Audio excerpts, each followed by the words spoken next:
Hi there, it's Babs here from Yarn People, and today I'm going to be showing you how to create this beautiful Picot Bindoff. I'm using yarns from Banshee yarns, and these are rather glorious. We have mohair lace in Villanelle and silky singles as well, and they're absolutely gorgeous to work with.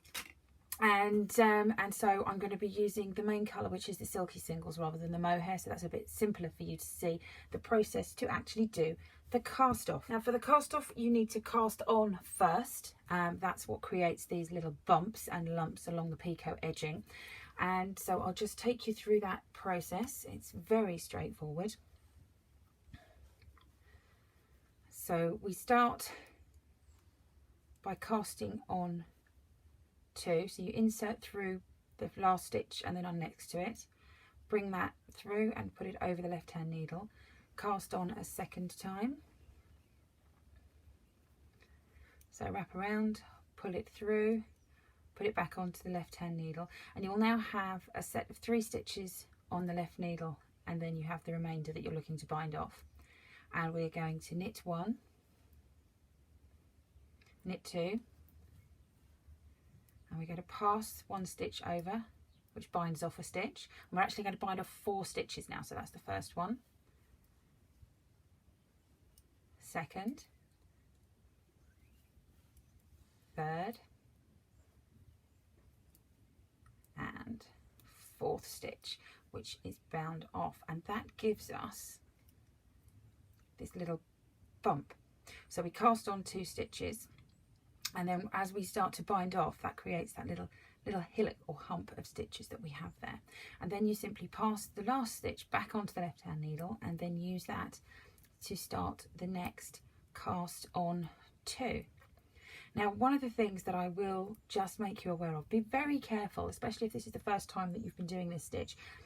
Don't get your yarn caught around any of the little pimples from earlier, because it can be quite easy to, when you're casting on, actually get your working yarn caught around here, which means you end up having an incredibly large stitch.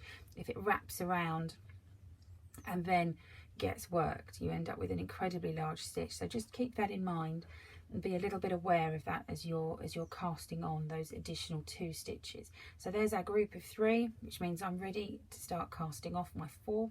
So I knit 2, slip 1 over, here we are, slip 1 over, so this becomes my second cast off, knit another one, slip 1 over, becomes my 3rd cast off, and finally knit another one, pass it over for my 4th cast off, and then pop that back on my left hand needle, and there's my new stitch, all created for the cast off. So you're casting off it for each one of the little bobbles that you're creating in the bind off. You're casting off 2 stitches from your main edge. So it's quite a slow process, but it is a beautiful finish, so I think it's well worth the effort.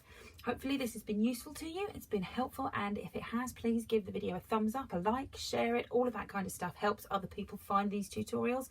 And if you fancy supporting Yarn People the magazine, then there'll be a link to buy the latest issue in the description below. Until then, I'll see you next time. Bye.